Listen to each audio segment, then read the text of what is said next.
साथ संगत जी, प्यार से कहना धन निरंकार जी। स्वागत है आप सभी का हमारे YouTube चैनल सोना इंस्पायर विचार पर। इस वीडियो की शुरुआत करने से पहले दास आपसे हाथ जोड़कर एक भावपूर्ण निवेदन करना चाहता है। हमारा उद्देश्य आपके जीवन में सकारात्मक शांति और प्रेरणा का संचार करना है। हर रोज़ हम आपके लिए एक नई प्रेरणादायक वीडियो लाते हैं। इन वीडियो के माध्यम से हम आपके जीवन में आत्मविश्वास, शांति और प्रेम का संदेश पहुंचाना चाहते हैं। आपसे निवेदन है, कृपया हमारे चैनल को सब्सक्राइब करें और नोटिफिकेशन को ऑन करना न भूलें, जिससे कि आप किसी भी अनमोल साखी, सत्संग या संदेश से वंचित ना रहे। आज की हमारी कहानी का विषय है परमात्मा की प्रतीक्षा। परमात्मा प्राप्ति की प्रतीक्षा को कैसे खत्म करें? साथ संगत जी, चलिए जानते हैं इस आध्यात्मिक सत्संग विचार के माध्यम से। साथ संगत जी, मनुष्य जन्म से ही कुछ न कुछ पाने की इच्छा रखता है। धन, प्रसिद्धि, परिवार, सुख सुविधाएं, इन सब की प्राप्ति के लिए वह जीवन भर प्रयास करता है। लेकिन जब यह सुबह मिलने के बाद भी मन को शांति नहीं मिलती, तब वह एक और गहरी खोज की ओर बढ़ता है। यह खोज है परमात्मा की प्रतीक्षा। परमात्मा कोई बाहरी सत्ता नहीं, बल्कि वह हमारे भीतर ही स्थित है। लेकिन अज्ञान, अहंकार, वासनाओं और मोह के कारण हम उन्हें पहचान नहीं पाते। जब आत्मा में परमात्मा को पाने की तीव्र प्यास जागती है, तब ही उसकी वास्तविक प्रतीक्षा शुरू होती है। परमात्मा की प्रतीक्षा क्या है? सत्संगत जी, प्रतीक्षा का अर्थ केवल किसी चीज का इंतजार करना नहीं है। यह एक आंतरिक अवस्था है जो हमें जागरूक बनाती है। जब कोई व्यक्ति भगवान को पाना चाहता है, तो वह केवल उनके दर्शन की इच्छा नहीं रखता, बल्कि उनकी उपस्थिति को अपने जीवन में महसूस करना चाहता है। यह प्रतीक्षा प्रेम से भरी होती है। इसमें अधीरता भी होती है और समर्पण भी। संत कबीर ने कहा है, मन ना रंगाए, रंगाए जोगी कपड़ा। इसका अर्थ है कि बाहरी आडंबरों से परमात्मा नहीं मिलते, बल्कि मन की सच्ची पवित्रता से ही वह प्राप्त होते हैं। परमात्मा की प्रतीक्षा के 4 चरण। नंबर 1, जिज्ञासा। हर महान आध्यात्मिक यात्रा एक प्रश्न से शुरू होती है। मैं कौन हूँ? यह संसार क्या है? परमात्मा कहाँ है? मनुष्य जब इन प्रश्नों पर गंभीरता से विचार करता है, तब उसकी आत्मा परम शक्ति की ओर बढ़ने लगती है। यह जिज्ञासा ही प्रतीक्षा की पहली सीढ़ी है। भगवान श्री कृष्ण ने अर्जुन से गीता में कहा है, मनुष्य को स्वयं ही अपने उद्धार का प्रयास करना चाहिए, क्योंकि परमात्मा की प्राप्ति स्वयं की खोज से ही संभव है। नंबर 2, साधना। जब कोई व्यक्ति वास्तव में ईश्वर की प्रतीक्षा करने लगता है, तो वह अपने मन और शरीर को शुद्ध करने का प्रयास करता है। वह अहंकार, लोभ, मोह, वासना से दूर रहने लगता है। नियमित प्रार्थना, ध्यान और सत्संग में संलग्न होता है। अपने जीवन में सत्य, प्रेम और करुणा को अपनाने लगता है। संत तुलसीदास जी कहते हैं, जिन्हें के असनय स्नेह मम, ते नर सपनेहु मोहि नाहि पावा। जो मुझे सच्चे प्रेम से नहीं पुकारते, वे मुझे सौपन में भी नहीं पा सकते।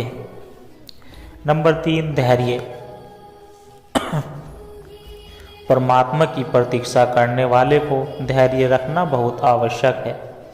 यह यात्रा आसान नहीं होती। कई बार व्यक्तियों को कठिनाइयों का सामना करना पड़ता है। कई बार उसे लगता है कि भगवान उसकी प्रार्थना नहीं सुन रहे। लेकिन सच्चा भक्त जानता है कि परमात्मा उसकी प्रतीक्षा ले रहे हैं। सच्चा भक्त जानता है कि परमात्मा उसकी परीक्षा ले रहे हैं। जैसे एक किसान बीज बोने के बाद ध्यानपूर्वक फसल के पकने की प्रतीक्षा करता है, वैसे ही एक साधक को भी परमात्मा के मिलन के लिए प्रतीक्षा करनी पड़ती है। भगवान राम ने सबरी को दर्शन तब दिए जब उसने वर्षों तक धैर्यपूर्वक उनकी प्रतीक्षा की। नंबर 4, अनुभूति। परमात्मा का मिलन। जब भक्त की प्रतीक्षा पूर्ण हो जाती है तब उसे परमात्मा की अनुभूति होती है। यह अनुभूति किसी बाहरी रूप में नहीं बल्कि हृदय में होती है। मीराबाई ने श्री कृष्ण को पाने के लिए अपना पूरा जीवन समर्पित कर दिया।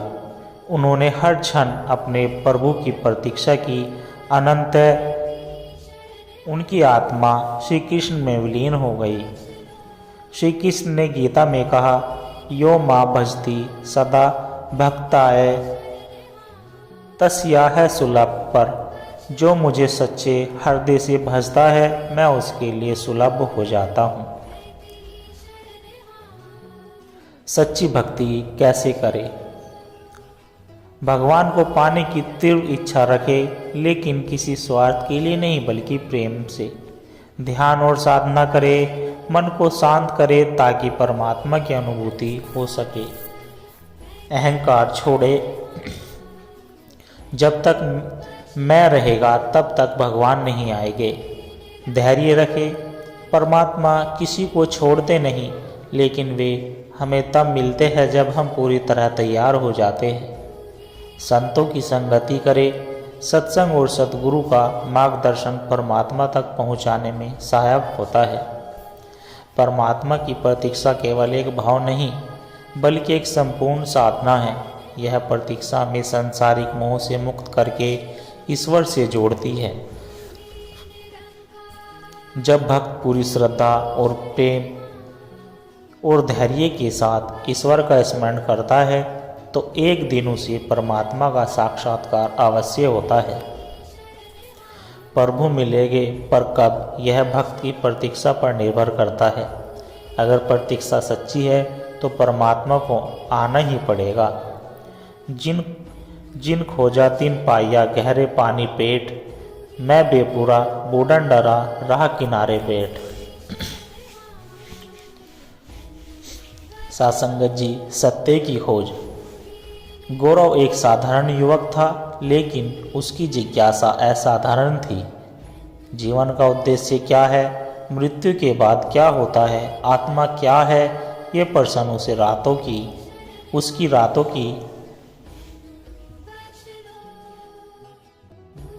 रातों की नींद से वंचित कर देते थे। एक दिन उसने अपने गुरुजी से पूछा, गुरुदेव, मैं सत्य की खोज करना चाहता हूँ, कृपया मेरा मार्गदर्शन करें। गुरुजी बोले, सत्य की खोज केवल ग्रंथों से नहीं अनुभव से होती है। अगर तुम वास्तव में सत्य जानना चाहते हो तो तुम्हें एक लंबी यात्रा पर जाना होगा। गौरव ने सहर्ष स्वीकार किया और एक आध्यात्मिक यात्रा पर निकल पड़ा। पहला पड़ाव था एक स्मृत नगर, जहाँ धन, ऐश्वर्य और विलासिता का बोलबाला था। गौरव को वहाँ एक संत मिले जो एक कुटिया में रहते थे। गौरव ने उनसे पूछा, महाराज, क्या धन से शांति मिल सकती है? संत ने एक सोने की मूर्ति दिखाते हुए कहा, इससे पूछो कि क्या इसे शांति मिली। गौरव समझ गया कि बाहरी सुख स्थायी होते हैं। वह आगे बढ़ गया। गौरव एक घने जंगल में पहुंचा, जहां एक योगी घोर तपस्या कर रहे थे।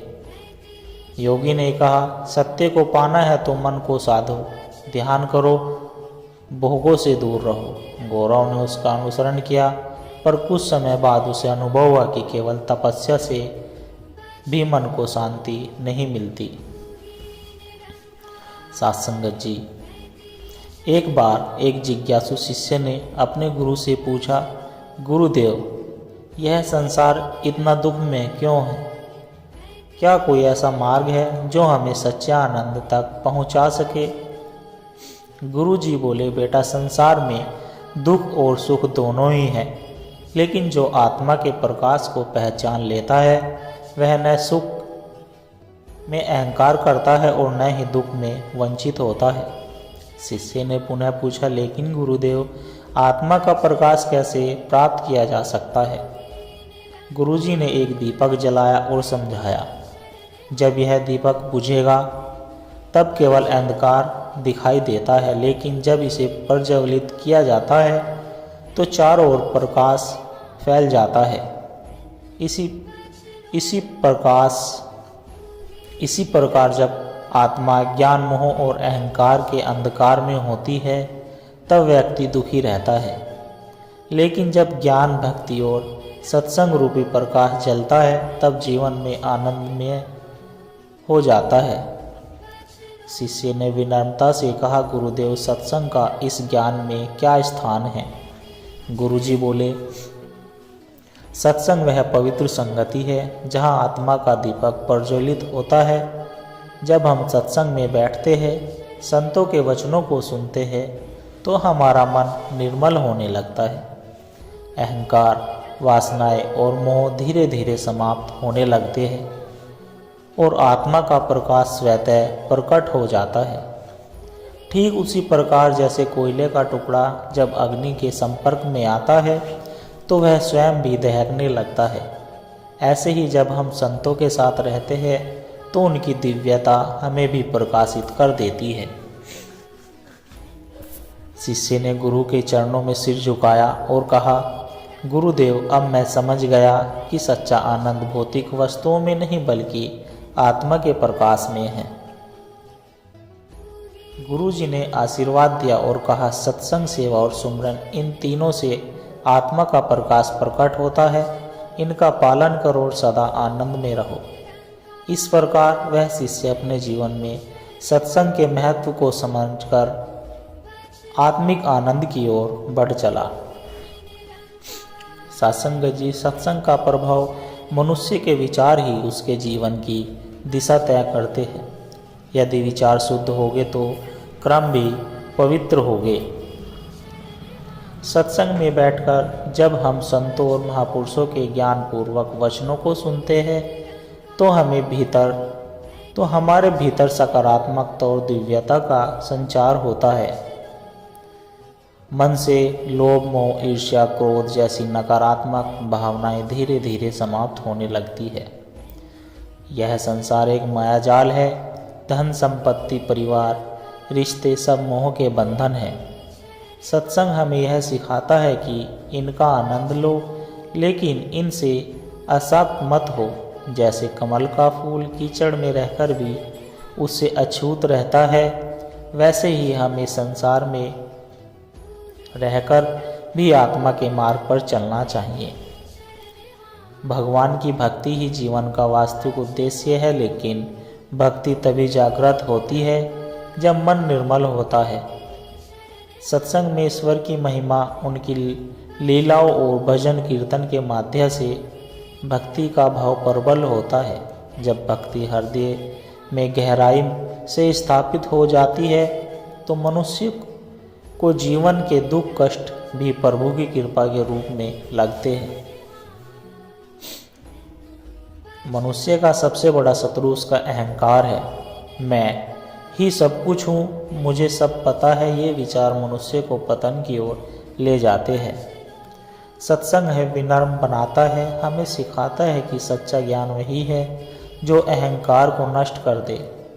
जब व्यक्ति अहंकार त्याग देता है तो उसमें प्रेम, करुणा और दया का भाव उत्पन्न हो जाता है। सत्संग हमें यह सिखाता है कि हम यह शरीर नहीं बल्कि शुद्ध आत्मा है। शरीर नश्वर है लेकिन आत्मा अमर है। जब यह समझ हमारे भीतर बैठ जाती है तो हम मृत्यु के भय से मुक्त हो जाते हैं। सत्संग हमें मोक्ष का मार्ग दिखाता है जिससे हम जन्म मृत्यु के चक्र से मुक्त हो सकते हैं। सत्संग के बिना जीवन अधूरा है। सत्संगत जी, एक बार एक शिष्य ने अपने गुरु से पूछा, गुरुदेव, सत्संग क्यों आवश्यक है?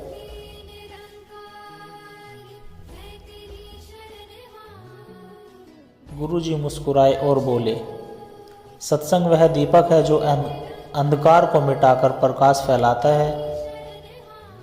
यदि तुम एक कमरा बंद कर दो तो धीरे धीरे वहाँ दुर्गंध भर जाएगी, लेकिन यदि तुम खिड़कियाँ खोल दोगे तो ताज़ी हवा अंदर आएगी और वातावरण स्वच्छ हो जाएगा। इसी प्रकार जब मनुष्य सत्संग से दूर रहता है तो उसके मन में वासनाएं, लोभ, अहंकार और मोह घर कर लेते हैं, लेकिन जब वह सत्संग में बैठता है तो आत्मा का प्रकाश फैलने लगता है और वह दिव्य जीवन की ओर बढ़ने लगता है। शिष्य ने गुरु के चरणों में सिर झुकाया और कहा, अब मैं समझ गया कि बिना सत्संग के जीवन अधूरा है।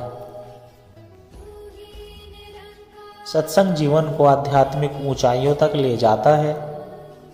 यह आत्मा की नींद को तोड़कर उसे परमात्मा की ओर जागृत करता है। सत्संग करने से न केवल आत्मा का कल्याण होता है, बल्कि यह हमारे परिवार, समाज और पूरे विश्व को भी शांति और प्रेम का संदेश देता है। जो भी व्यक्ति सच्चे हृदय से सत्संग में बैठता है और सत्संग के वचनों को अपने जीवन में उतारता है, वह निश्चित ही मोक्ष और सच्चे आनंद को प्राप्त करता है।